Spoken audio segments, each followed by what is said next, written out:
Hey guys, how's it going? I'm back with another video, and this one will be about my fighter tank. So in this video I'm gonna show you my gear and how I set up my tune. If you're looking for a gameplay, you might want to look at the other videos I've got on my channel about Tom, ZC, Voss, etc, etc. So the main focus of this build is single target, like boss fights, because they are the most important parts of dungeons and what all the trials are about. It's fairly easy to tank mobs. Like, what's difficult on mobs is keeping an aggro on all of them rather than surviving. That's basically taken for granted. So, alright, let's see my stats. Want to give a look at my defensive stats, and I want to remind you that for survivability purposes, the most to the least important stats are awareness, most important one, defense, crit avoidance, hit points, deflect, and deflect stuff.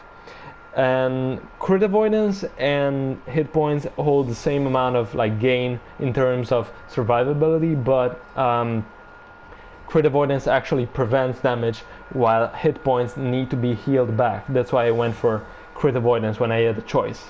What I did is capping my ratings for defense, awareness, and crit avoidance, and just ditch deflect and deflect stuff altogether.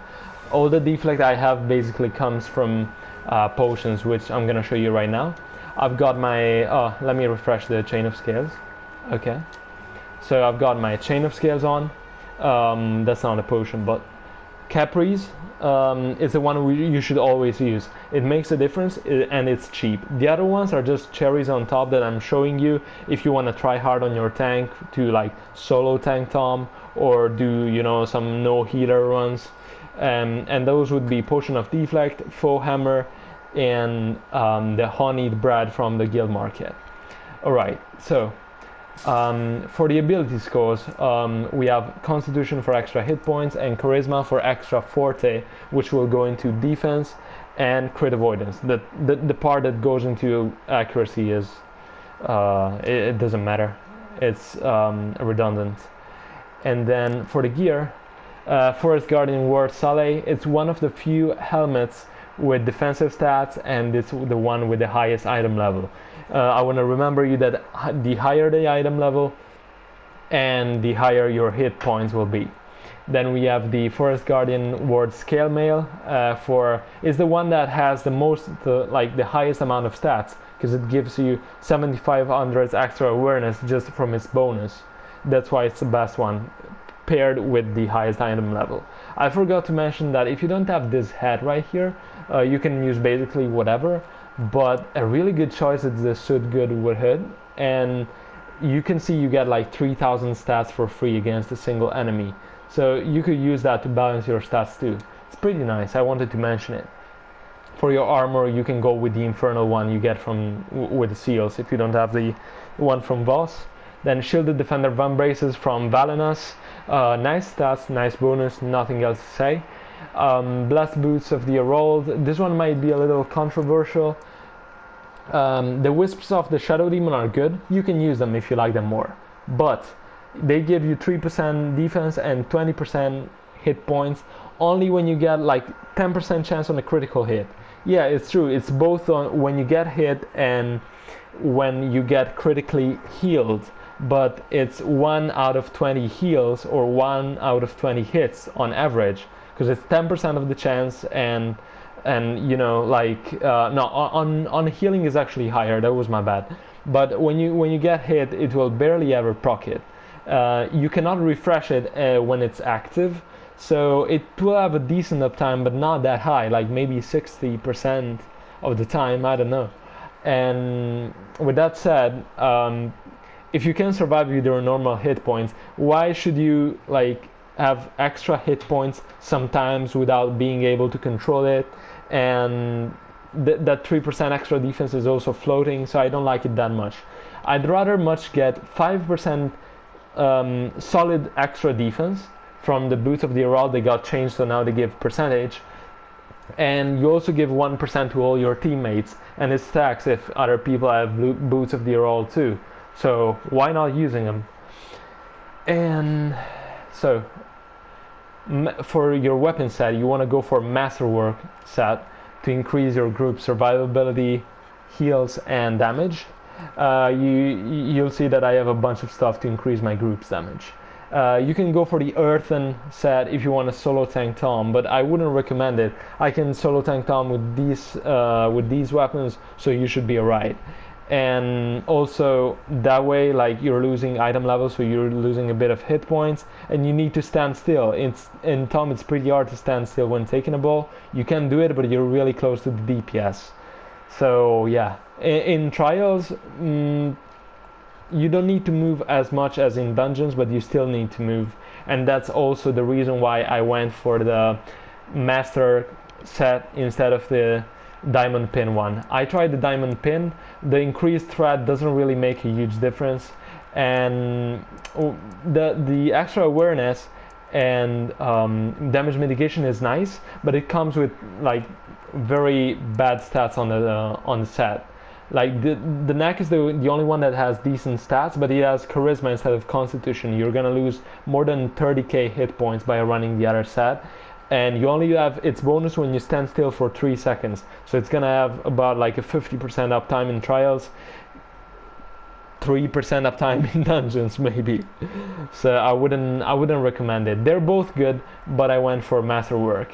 Plus, running Masterwork set allows you to go with 3 journals and not care about the main artifact. You can run any main artifact, like, doesn't really matter, any of the debuffs, and still run 3 journals, so you have a lot of extra hit points. Lost Mouth set bonus, and that means some extra damage now and then when you crit with your powers to hold aggro even better.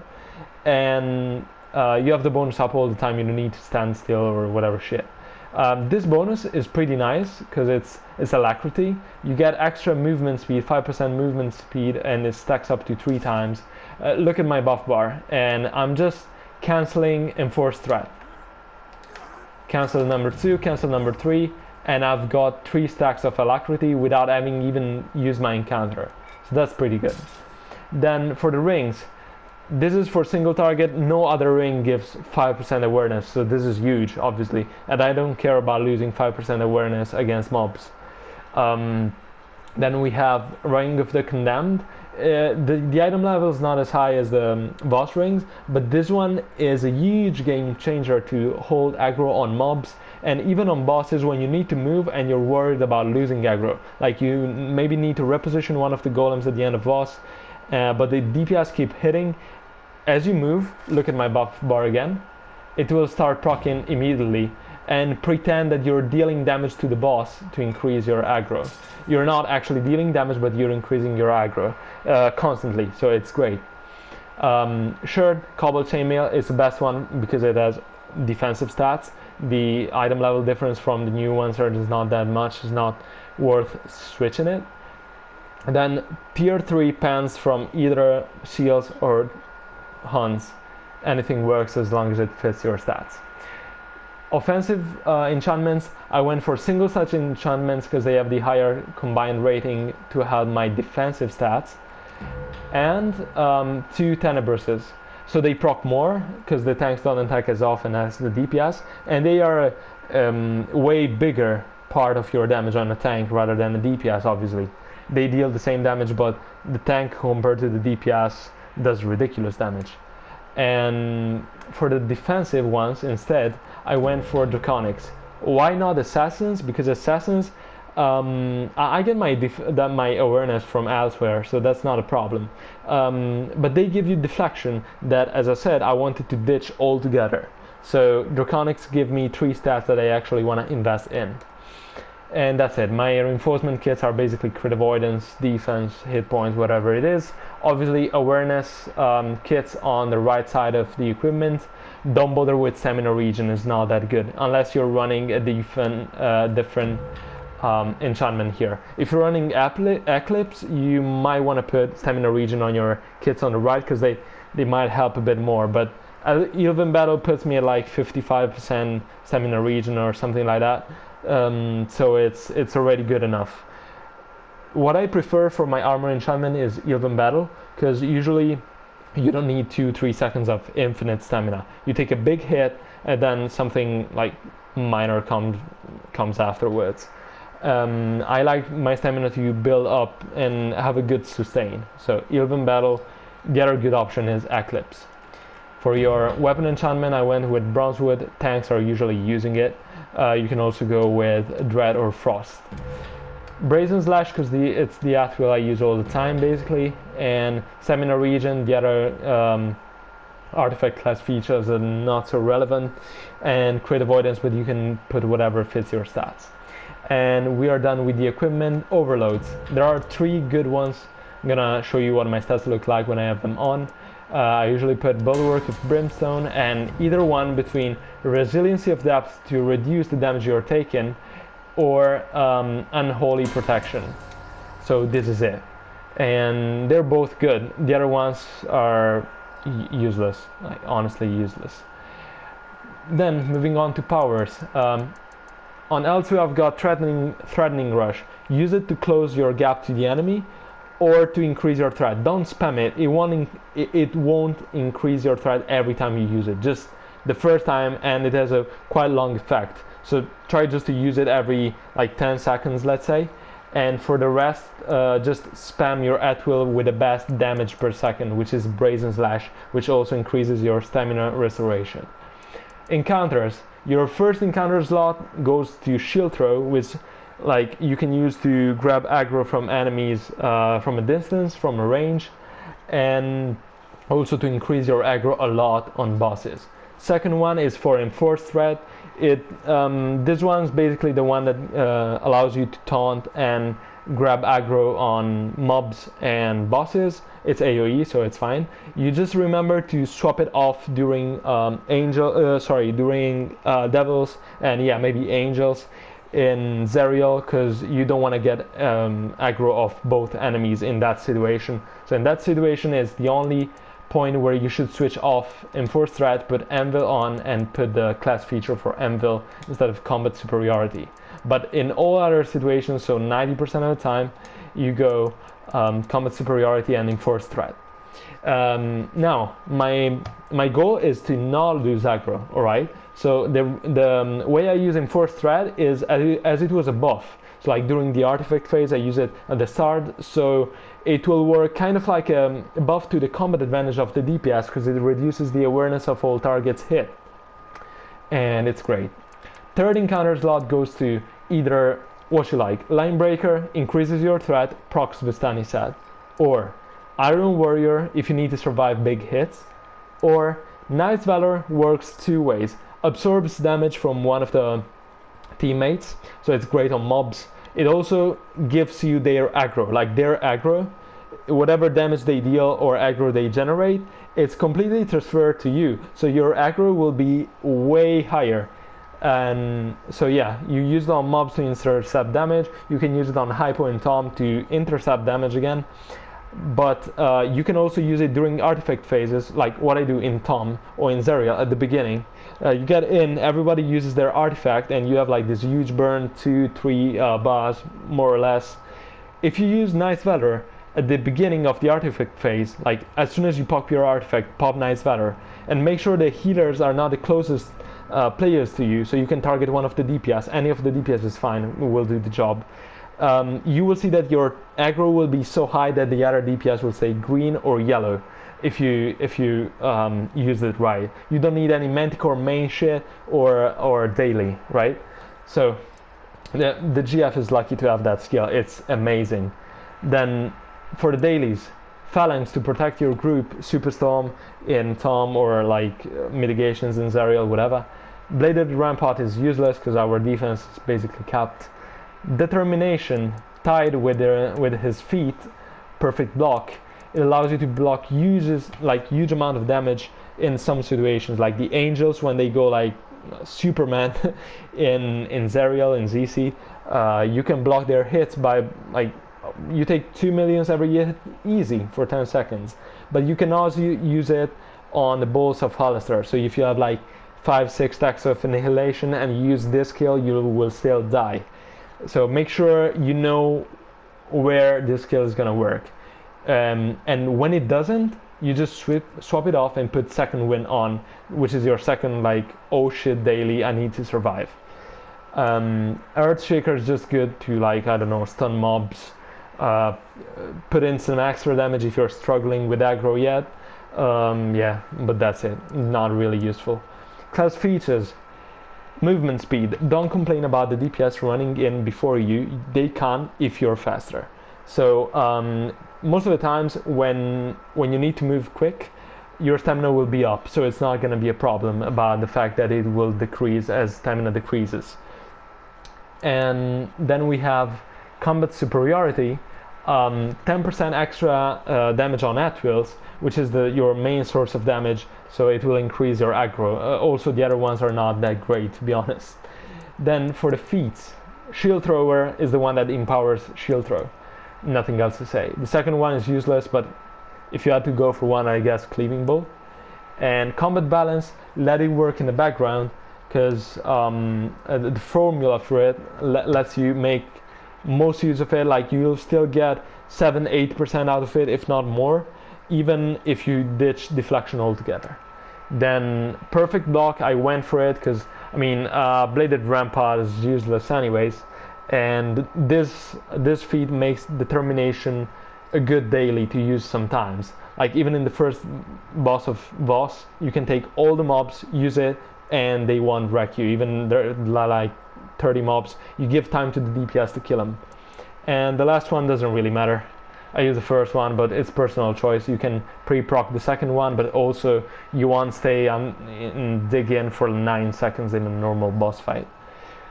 Then, moving on to boons. All the defensive boons, you, for tier 5, I mean the ones I have in powers just because I have too many boons. And for tier 5 I went for Forte, this one's mandatory, but for the second one you can either go incoming healing or stamina regen. They're both equally good. Then master boons, Bloodlust, because the first effect decreases the target's defense, so I can increase the group's damage against the enemy. I have a bunch of stuff, like just a few things to increase the group's damage. I'll show you. That's teamwork, right? You need to maximize your stats, but at the same time give your group all the help you can do. So like artifact, mount, stuff like that, to increase the group damage and like just bring the group to its maximum potential, let's say. Offensive one doesn't matter. Defensive one, put whatever fits your stats. Whatever your guild has will work fine. Just work around it and maybe change of some of the other things I have on my build and you'll be still fine. And okay, companions, Spine Devil or Lion or Tutor. No using augments, absolutely not. You want to help the group with one of these 3 companions. If you don't have them because they are too expensive and you don't want to spend that much, just go with whatever and it will do the job. These pieces, you get them from the bounties, the last one from the Redeemed Citadel.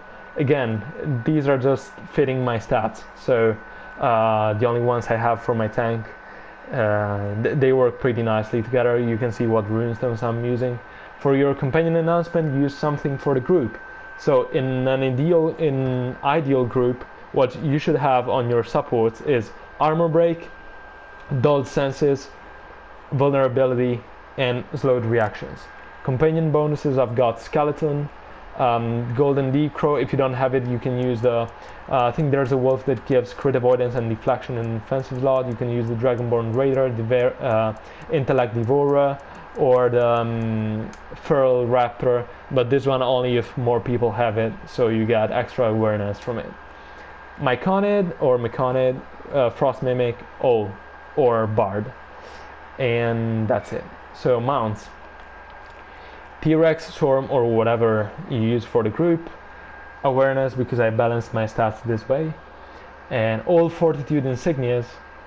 My colors are for all my tunes, so like they might not be the best choices, but for a tank there are not a lot of colors who make it or break it. The only one that could be half decent is the stamina regen one, which I don't have because my healer needs outgoing healing. Then for the bonuses, again, when you need to move, you usually have stamina. Not all the time, but Gladiator's Guile is still a relevant bonus to have. and I've got it per 3, so sorry, times 3. So basically it gives me 17% extra movement speed when I meet the requirements. Then Shepherd's Devotion, when I use daily, I'm usually protecting my group, so extra defense doesn't hurt. And Magistrate Patience, whenever you receive a damage from a crit strike, either it being a hit or a heal, and it's not a chance, like every time you do, unless it's on cooldown, it has a 10 seconds cooldown, you get extra crit avoidance, but we are already capped, and 4 teammates get extra defense, so that's quite nice, I think. So yeah, that's it. And I can show you my quick slots real quick. So sorry, Stone of Health, because potions won't do much for a tank if you need your health back. But Alliance Battlehorn, if I didn't have it, I'd probably use Bahamut Tears to get my teammates up when they're dead, or you know, any reasons why. And Empowered Chain of Scales for extra 3% awareness and one of the following stats, you know. So I hope this video helped you guys out, and if you have any questions, let me know. Feel free to keep in touch with me and ask me anything. When I have time, I will reply for sure. So this is everything about my tank. Again, for the gameplays, I've got other videos on my channel. So I hope this helped you out. Have a nice time with your tank, I guess, and yeah, see you next time, guys. Have a good one.